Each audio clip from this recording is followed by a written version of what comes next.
So, Morning Thunder, I'm back, for now. A lot of people have been asking me for an update on what's going on, and what happened and where I went, and a lot of people have just said, hey, miss hearing your voice and seeing you talk. So there's a lot of things that have happened since the last time I did a video.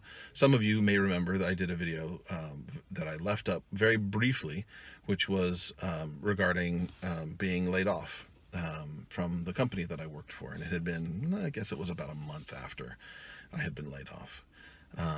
So there's that, which I will talk about finally, now that it's been more than a year. Most significantly, however, is I want to give an update on my wife and what happened with her cancer. On some of you who follow me on Twitter already know this, but on January 3rd, my wife passed away.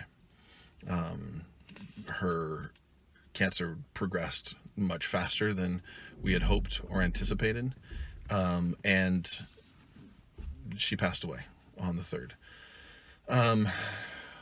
That's obviously been very difficult, especially in light of the last video that I did on this. And so watching the last video where I was talking about leaving room for hope, etc., is tough for some people to watch who know the outcome. Today, it is Saturday, and we are doing family counseling, me and my kids, and so I'm doing good right now. So I'm okay talking about it. There are other days when I have a really hard time talking about it, and I don't mind getting into more of that later.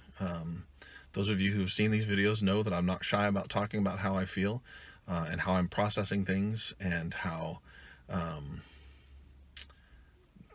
just how things are going.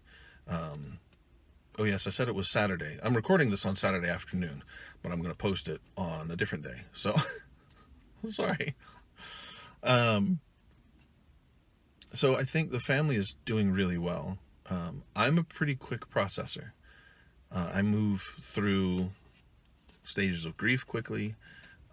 Once I identify a need or something, I usually jump on it, and I'm pretty quick. There are certainly things that I avoid doing, like budgeting, because I hate doing that.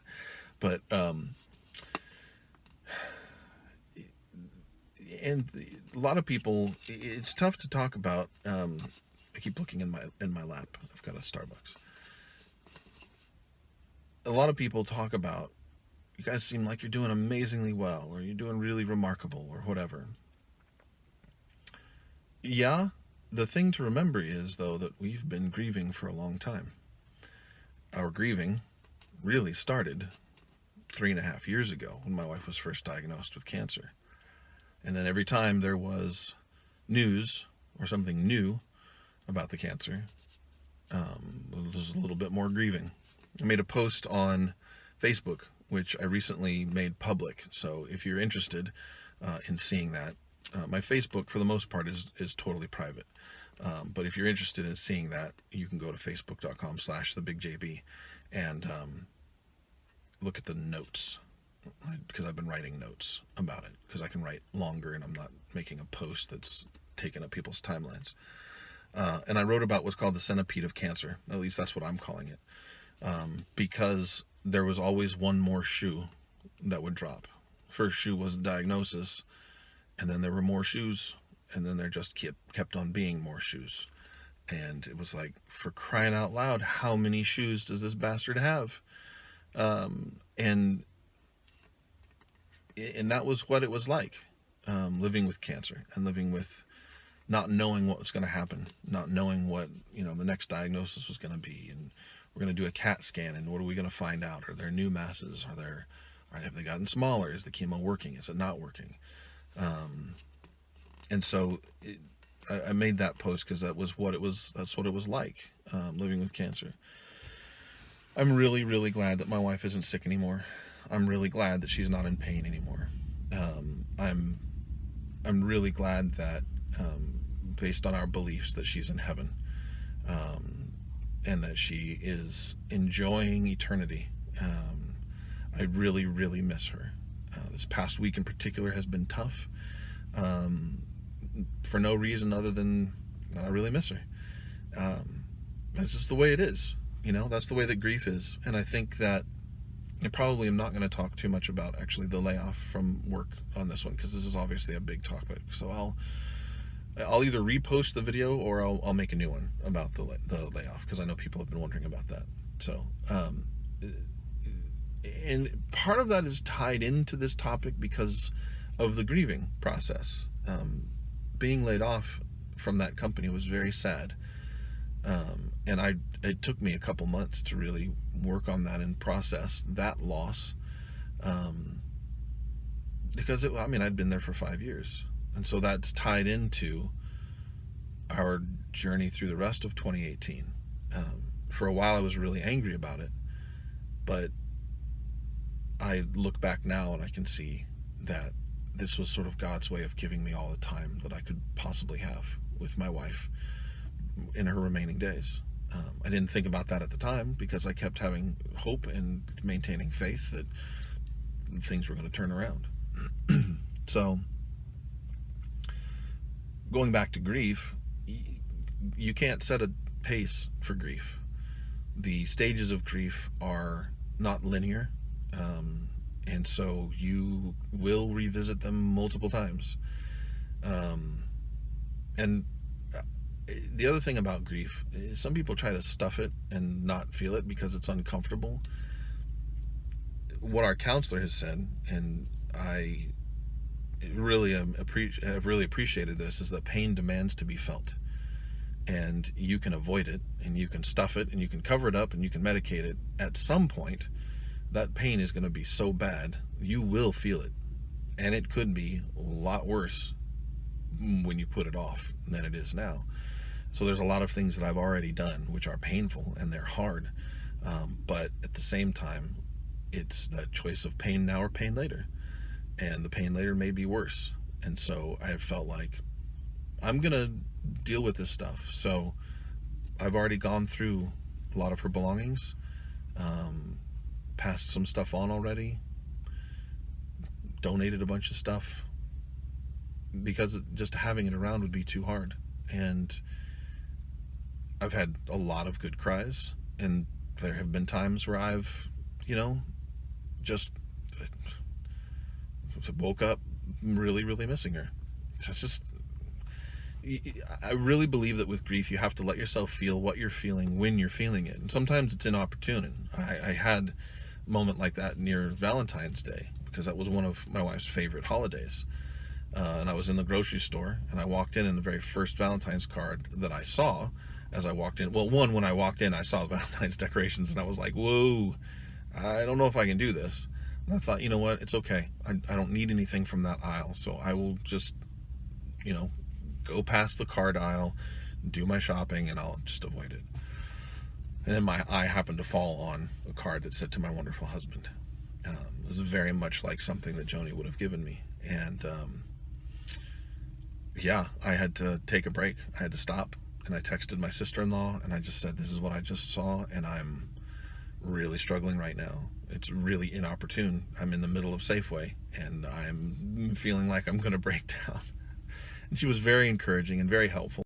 Sorry about that. I got a phone call in the middle of doing the video, so if the camera angle is different now, my apologies.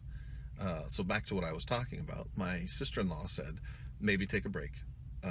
Just take a break, breathe, and if you can, just save it for the car, and then have a good cry. And I did. I managed to get through the shopping. I got in my car, and I did have a good cry. And you have to let yourself feel those things. You have to let yourself feel when it comes up. Some people are quick processors, some people aren't. You can't set the pace on your grief, and grief is not over in a certain amount of time. It gets less painful, but there will always be some grieving. I was talking about sort of the pre-grieving that we were doing, and from probably October through January 3rd, we were doing a lot of grieving, because we were down to the final treatment option for my wife. And there was a lot of pre-grieving, what could happen and what did end up happening. So our grief didn't start on January 3rd. Our grief started much earlier than that. So when the family looks like they're doing really well, we've actually been grieving quite a long time. So, and like I said, some people grieve, and so, or not even just grieve, but process things really quick. I'm kind of one of those people, is that I move through things quick, and when I see that there's something that needs to get taken care of or identified or done, for the most part, I will go for it, and I'll push toward that objective, and need to get this done. I'm, not going to avoid grief. I'm not going to avoid having pain. I'm not going to avoid, calling Social Security to apply for survivor benefits for my kids. I'm not going to wait or delay on those things because they're important, and some of them are time sensitive. So that's the news. That's what's happened.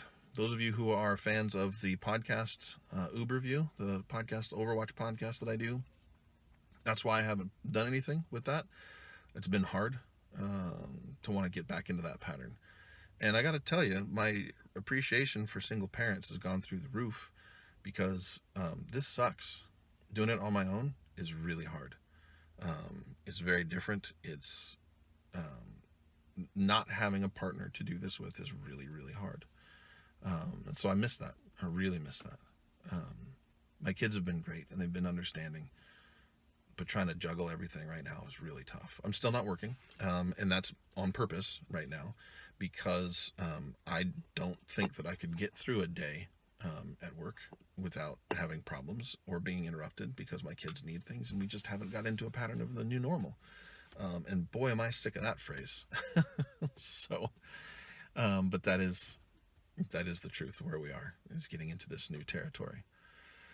So I think that'll do it for today. Please feel free to post questions if there's anything specific that you want to ask me. Some things may be too difficult for me to talk about. But you're welcome to ask questions. And of course, I always appreciate the love and support that you guys as my community give. Thank you. I really appreciate you watching. You can find me on Twitter at Voice of TheBigJB. I haven't been doing much streaming, but if you're interested, you stream TheBigJB on Twitch. I think that's it. I think that's where all the things are. So thanks again for watching. Hope you have a great day, afternoon, night, whenever you're watching this.